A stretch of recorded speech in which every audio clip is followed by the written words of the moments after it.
Hi Honeybees! Today I'm going to be doing a full L'Oreal review for you, and this has been long overdue. But the good thing about this is I've been trying out these products for a while now, so I really can speak to them. I don't want to say as an expert, but I feel like I've been using them for a while now that I feel I can give you some really good reviews. So hopefully this will end up being helpful for you if you're looking to try out some new products from L'Oreal. They did send these all to me, however, there was nothing that they forced me to do a review. It's not paid, it's not sponsored, but I'm very, very appreciative of L'Oreal for sending me products like these amazing ones that I really love. There's some that I'm like, eh, and some that I absolutely adore and would totally repurchase. So that's what I'm going to speak to today. I have a lot of makeup, and I'm going to first start out with two skincare products that I absolutely love. Now they did send me pretty much their whole Revitalift line, but these are the two products from the line that I really, really have been loving and using constantly and really think that you should go out and buy. So the first product is the Revitalift Bright Reveal Brightening Daily Scrub Cleanser. This gently exfoliates, so it takes away that dull, dry skin pretty much. Really, really good for winter, but it also has glycolic in it, so it's really going to do a lot more anti-aging to the skin as well. So with the glycolic, you're also getting improvement in your texture, in your overall tone of your skin, hopefully more radiance and brightness to the skin. So, and this is gentle enough for you to use daily, which is really good. So I don't use this scrub daily because I do find, I'm more combo skin by the way. I'm more oily in my T-zone, cheek area. I can get dry if I go overboard with products like these, like glycolic products. So I have to be careful on how much I scrub my skin. So I don't use this every day, but you definitely could, especially if you're a super oily skin type. I think that you definitely could use this daily. And I really, really like it. I don't think it has a strong scent to it, but it has a pleasant scent, kind of a fruity kind of scent to it. And the microbeads are very fine, which I love in a scrub. So I think this is a really good drugstore alternative for anti-aging and just all around good skincare. So really good line in general. And then I also have these Bright Reveal Brightening Peel Pads. And these are gentle enough to use daily as well. I have been using these like crazy.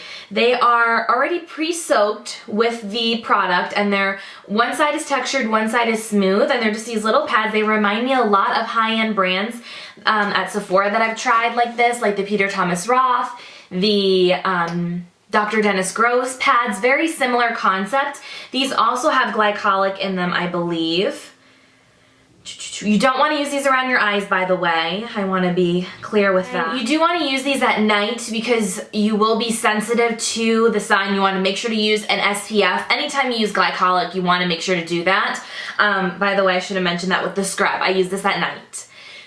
So if you're looking for drugstore good skincare, I definitely suggest this line, and I've just really, really been enjoying it. I know I will repurchase it. I like the packaging too. I love the silver on this lid. I just think it looks really nice. So awesome products. Next I want to talk about the Infallible Pro Glow Foundation from L'Oreal. This came out this year. Last year and still this year, I was obsessed with the Infallible Pro Matte. I'm in shade 102 in this foundation and 201. They're not the same range of colors, just so you know. This has become a holy grail for me because it's very long wearing, it's super matte, it makes me look flawless, and it's drugstore. It's inexpensive, great color match for the most part. It's oil-free, and it's just awesome. This is actually my third bottle of it, I believe. So I really was curious about this, but I was a little hesitant just because it says Pro Glow, and I like to put some glow on my cheeks with highlight, but not necessarily my foundation because I don't like to look like a grease bomb because, like I said, I have oily T-zone. However, this really surprised me. I love the consistency of this. Let me put it on my hand so you guys can see. It's a little bit thinner of a consistency than the Pro Matte. The Pro Matte, I'll put them next to each other so you guys can see. The Pro Matte, it's just a teeny bit thicker. These are a little different in color. I don't know if you'll be able to tell. This is the Pro Glow and this is the Pro Matte. So the Pro Glow, it looks probably really light on my hand, but I'm very fair, and this does tend to just it doesn't really oxidize, I don't want to say that, but I think because it's not as high of a coverage on me that it's okay that it's a little bit lighter. I do have the shade 207, which is obviously way too dark for me at the moment. If I self-tan, this one works for me. And then they gave me like a really deep shade that I can mix. So I tend to kind of mix these two together, but for the most part, 201 matches me pretty well. I was saying, it is a little bit thinner of a feel on the skin. It feels very light. It doesn't feel heavy on the skin. Not that the Pro Matte does, but I can tell I have foundation on with the Pro Matte. The Pro Glow, I don't feel it on my skin as much, and it does have a little bit of a more radiant finish. However, it doesn't make me get super oily and greasy during the day. Some like glowy foundations can tend to just get really bad on me, especially in the summer when it's over 100 degrees here. I do have a confession. I've been loving this way more in the fall winter here as it's gotten cooler. In the summer, this would last me about 5-6 hours, and then I would start looking a little bit glowy, like overly glowy for my taste. But overall, I think this will work for a lot of different skin types. If you're super, super oily, maybe this isn't your jam. But if you're like combination normal or dry, I really think this is gonna work for you. And it just gives like a really beautiful finish. The coverage, I would say, is probably about a medium. I can build this up to a little bit more than a medium, but it's not really, really buildable where you would just pile 3 layers on and be full coverage. The Pro Matte though, that buddy, 1 layer and I'm like, whoa, coverage. So if you're looking for a full matte coverage, that's your jam. If you're looking for a more glowy, almost natural finish to the skin, but still have good coverage, I would definitely suggest this. I will make sure to link everything down below for you guys so you can see the color selection, pricing. This foundation also comes in 12 different shades. However, I am going to warn you, if you are a neutral skin tone or a pink tone, these do really lean yellow. I've noticed a lot of the shades lean a little bit more yellow, so you might have a little bit of a harder time finding a perfect match for you, but I do feel like the range is pretty decent when it comes to like the lightest color. They could have probably done another even lighter color for the girls that are like alabaster, but the range is pretty decent in my opinion. It does also have an SPF of 15, which is pretty good. If you are in Arizona or somewhere where that sun is beating on you nonstop, I really suggest a higher SPF than that. But it's always nice to have that little addition of SPF to help you. I don't feel like it causes a white cast, however, so that's always a good thing. So now I'm going to go into a few lip products. First are these LA palettes, lip palettes pretty much, cream matte and highlighter it says. And they did have 3 sets. I actually gave one away to you guys that had like more plummy, burgundy kind of shades in my last giveaway, and I did not touch that whatsoever. I did try out both of these palettes. I like them, but the only problem for me is I don't like carrying around a lip brush, and this kind of palette, you have to carry around a lip brush, and I'm just not all about that. The consistency of these is nice, but it's not my jam. Does that make sense? I'll make sure to swatch all of these for you. I feel like some are better than others. Sheer. I'm not a big fan of the highlight kind of shade. I guess the purpose of this would be to put it in the center of your lips, give you more dimension to your lips. I totally get the concept, but it's not something that I really would gravitate towards. But I think if you're someone that really wants to try out a bunch of different colors, or you're just starting out with makeup and you don't want to spend a fortune on getting a bunch of different lip colors, I think this would be a really good option. If you're someone that already has a large collection, I don't really think this is necessary. Like, I don't think you need it. L'Oreal also did this summer a Color Riche exclusive line of pink lipsticks. It's called La Vie en Rose, and it's supposed to be a pink for every woman, and their spokeswomen that are part of L'Oreal's like spokeswoman team all partnered up with this as well. So we have Dotson Cruz, Blake Lively, Laya, I'm not sure who that is, I'm so sorry, that celebrity. If someone else loves her, but they signed each one of these, which is so cool. Julianne Moore, Eva Longoria, and J.Lo. So I have some favorites. I actually combined 2 of them on my lips right now, and I will swatch each one of these for you. I really love the packaging. It's very like classic beauty. It has like that kind of soft texture to it, the black matte, and then gold. on the inside here. And like I said, it does have a signature of the celebrity. Not really, I think they're more like a satin. They're not really a matte and they're not really too glossy. They give you that little bit of sheen. They have good lasting power for the most part. Some of them really stain the lips as well. The only issue I've always had with L'Oreal lipstick is the smell. It smells so, I don't know, like fragrant. Like, these are a little bit more fruity, but they're very like perfume fragrance, and I don't like that when lipsticks have that. And you can almost taste it, which is an even bigger problem for me, but I continue to still wear them because I like the quality.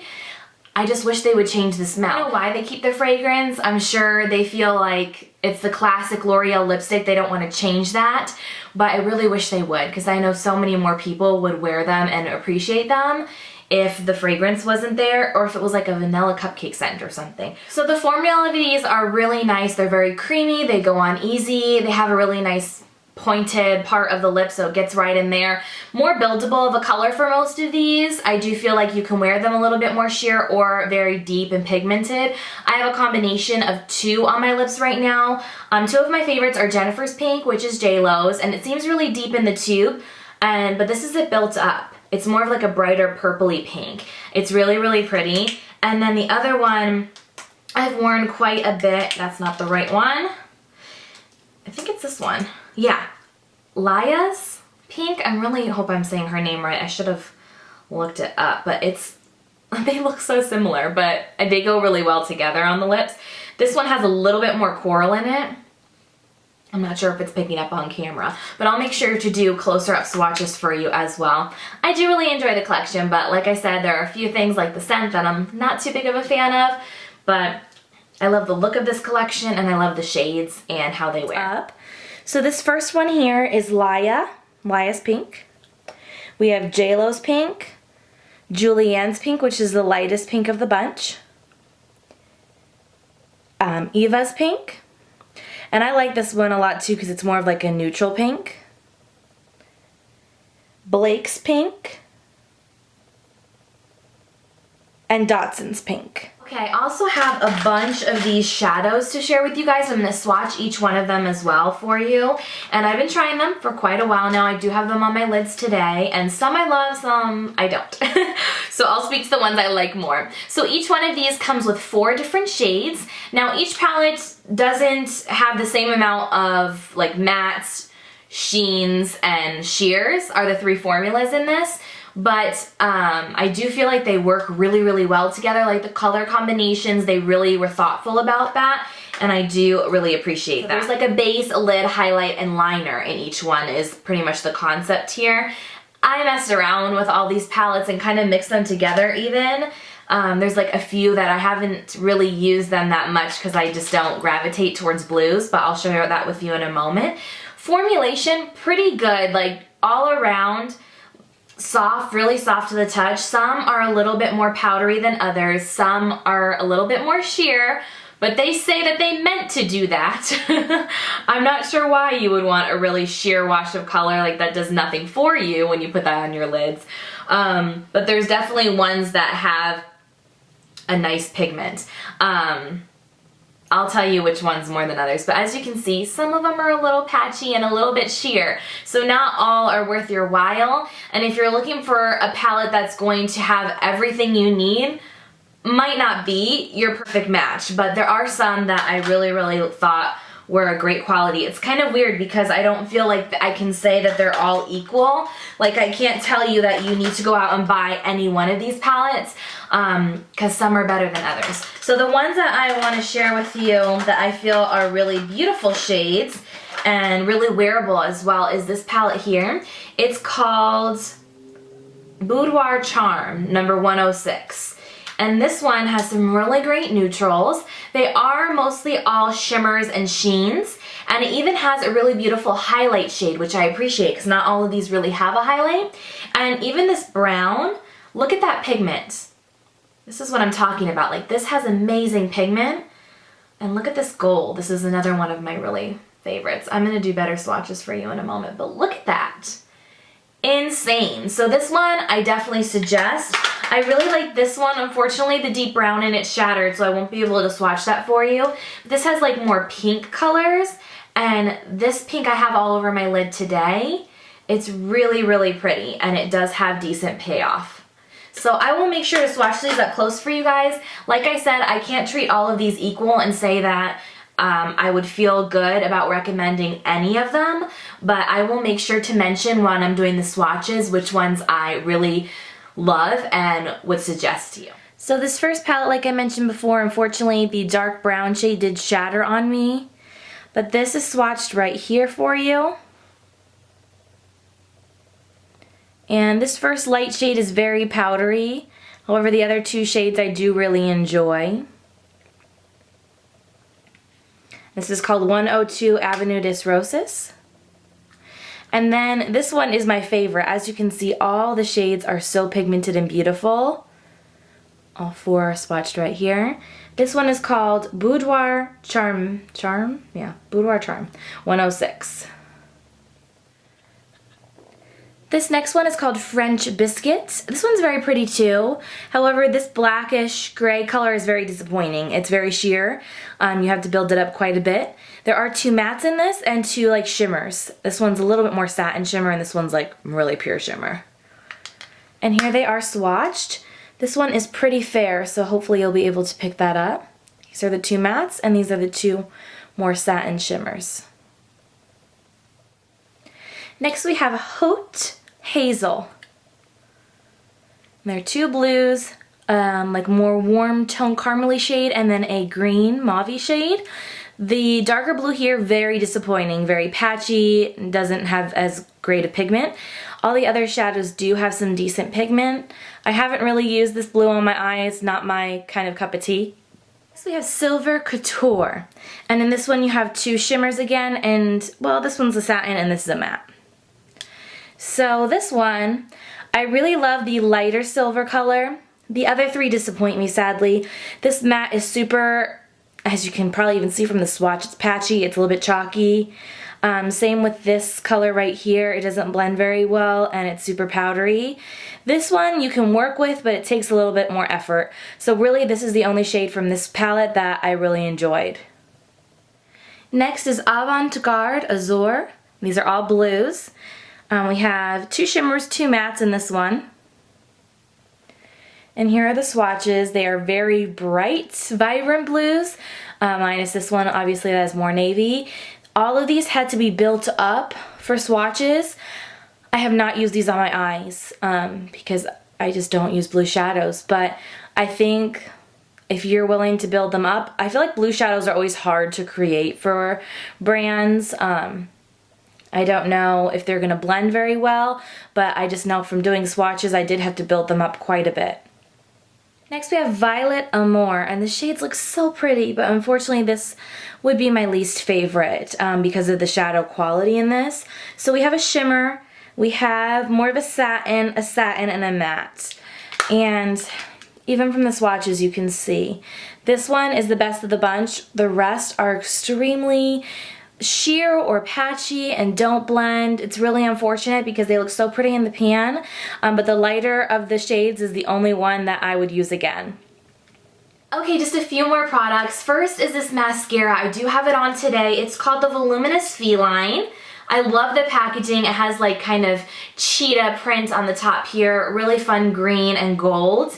And I really have been enjoying this. I really like the wand. It is plastic bristle, but it has different kind of texture on one part of the wand that really grabs your lashes and allows you to get that length and some volume as well.